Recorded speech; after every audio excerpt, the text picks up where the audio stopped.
Enough to knock me out, but I'm still holding the throne. You'll never know till it's over. So pretty it hurts. Just beware of the thorns. Hello YouTube. I'm back with another one. This one is about the craziest people I've sailed with or seen in prison. So if you're new here, subscribe. If you like prison content, share, like, all that. Let's get into it. I think I'm going to start out with Funky. That was his actual name. It was F-U-N-K-E. And I think all the time he did in prison made him that way. I don't think when he first came to prison he was that way. But he ended up being my cellie in Potosi. And what he would do, we're allowed to have TVs. He and I each had our own TV. He would take a sheet, cover his head, have it go all the way over to his TV. And at first I thought, well, he don't want me watching what he's watching. But, it didn't make sense because I had my own TV. So maybe he's trying to keep dust off of his TV. I don't know. So I asked him. I said, hey, why you do that? And keep dust off? He goes, well, yeah. But he goes, come here. He takes me over to the window, the sun's setting, and there was dragonflies out there. And every once in a while, one would come up to the window and kind of hover there. He goes, they're spying on us. I said, what do you mean? He goes, they got little cameras on these dragonflies, and they're flying around there spying on us. I'm not the type of person that if somebody is messed up in the head, I'm not going to make fun of them. I'm not going to say, you're wrong, you're crazy, whatever. I'm not. That's not the type of person I am. I said, look, how'd you find this out? So I just played along. He gives me this long story, that he's known this for a long time, and he goes, why else would they be coming up to the window, It's actually got me to thinking, maybe they could make like little drones and do that, but the point is, he wasn't involved in anything illegal or doing anything wrong, that I knew of, so there was really no reason, even if they were spying, Then I got this cellie at Licking, Missouri, South Central Correctional Center. These are not in order, so I apologize for that. These are just some of the ones.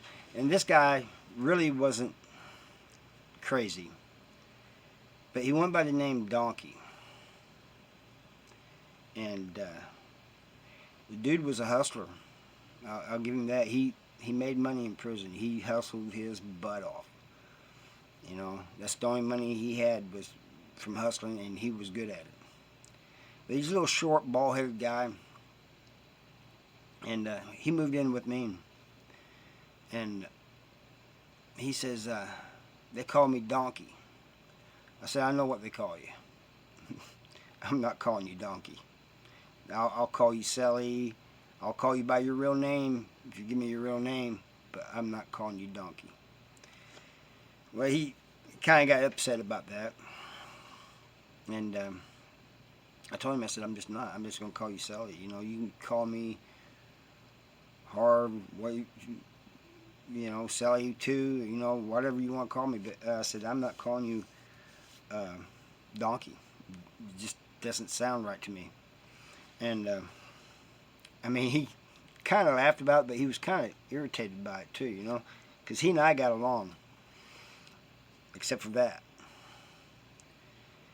Then I had this guy, real good dude, and he's not really crazy either, but he had, I guess OCD, whatever it is. So when he moved in with me, he got everything set up.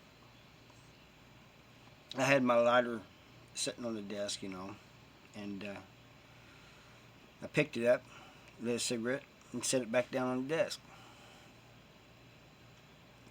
He reaches over there and moves it over just a little bit. I just kind of looked at him, you know. Took a drink of my coffee, set it down. He moved it over just a little bit. I said, Larry, what are you doing, man? How come every time I touch something, you move it? He goes, because you're not putting it back in the same place. Are you kidding me?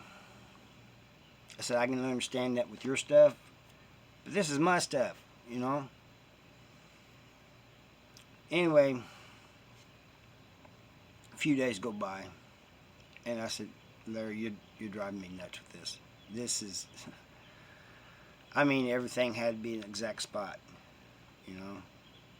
Wherever I had something sitting, that's where he wanted it to stay sitting. And I mean, not over half an inch. He wanted it in the exact spot. So we eventually, you know, he moved out because we just that wasn't working. Then I had this cellie that, this was in Farmington Correctional Center. And they put him in the cell with me. This poor guy.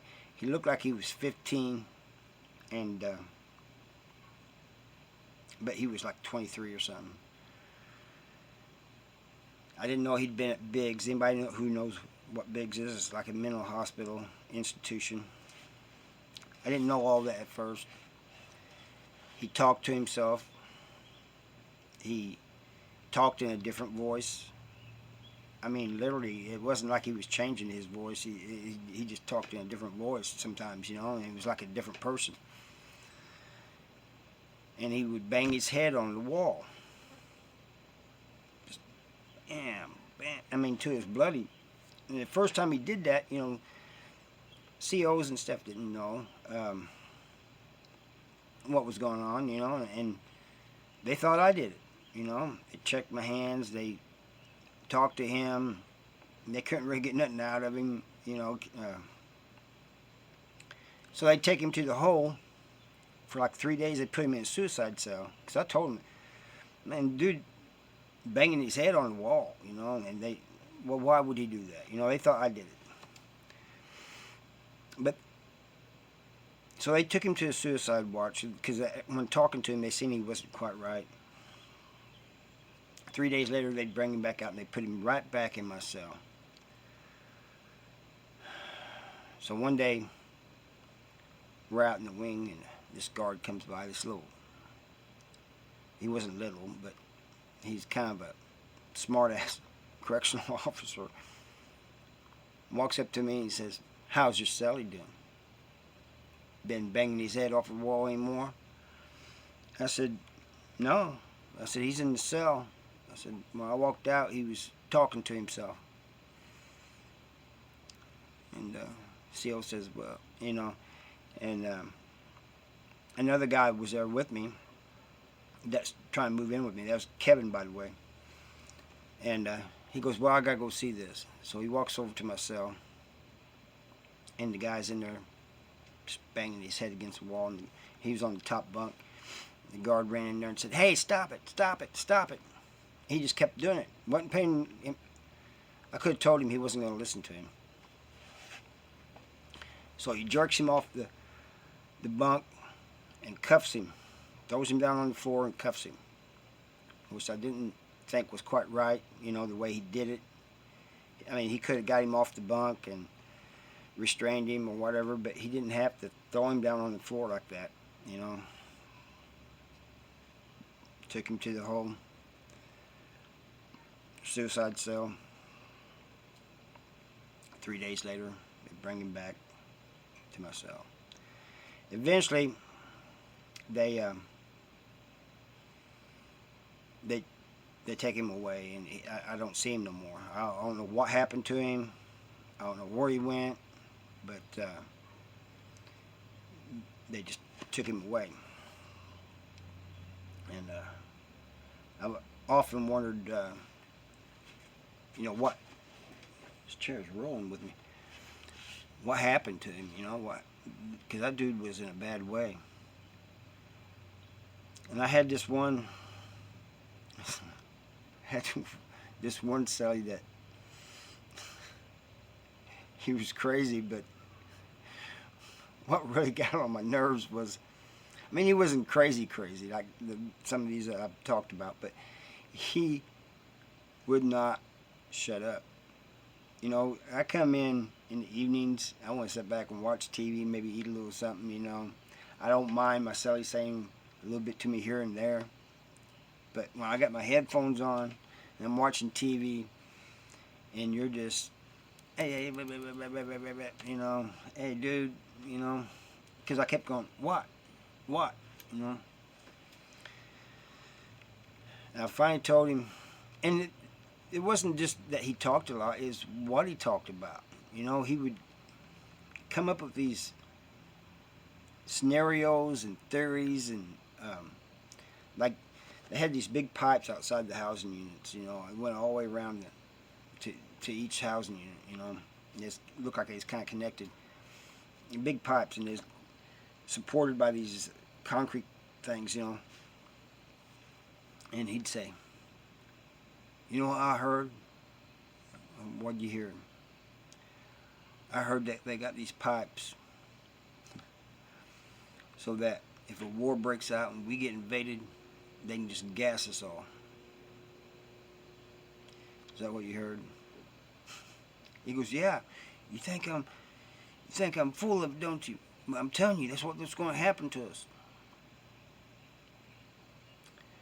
You may be right. I don't know. And all these vents, you know, it's the gas. It's for ventilation, dude. He goes, I know, it's for ventilation, but it's in an emergency, they're going to gas us all. Whatever, dude. I said, so what do you want me to do about it, you know? if that's our plan, what you want me to do about it? What can any of us do about it, you know? He goes, well, there ain't nothing we can do about it. I'm just saying this is what's going to happen. And so I finally told him one day, I said, dude, we can't sell, you know. And he goes, man, everybody tells me that. He goes, talk to me, maybe I can change. I said, you're not going to change. He said, try me. I said, oh, okay.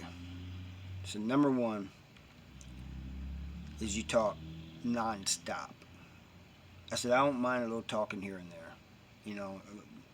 I said, because I hate really hours on end, complete silence.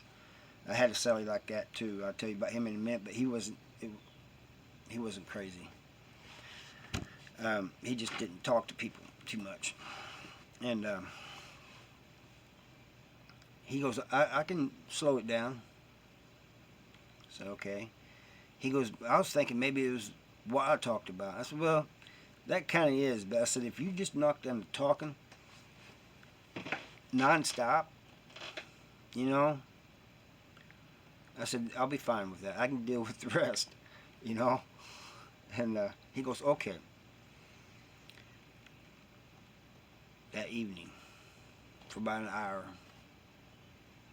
it worked. I didn't hear nothing from him. Actually, I was starting to think, maybe he's not going to say anything at all. And, but, you know, he spoke for a little bit, and, you know, and I answered him, and he got quiet again. All right. I can deal with this. Then, about an hour and a half into it, he goes, hey, Sully. So I said, okay, what's up? And he just keeps going and going and going. I said, you're doing it again.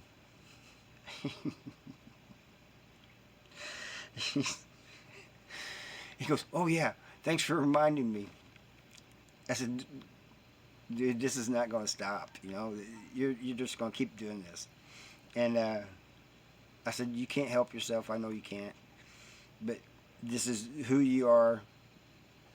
This is who I am. This is not going to work, you know. But I tell you about Bird. And Bird really wasn't crazy, but he had to get to know you.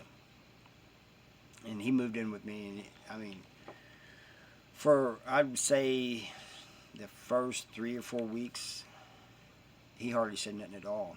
He would sit there and watch his TV. I mean, if we cooked up, he might say something, you know.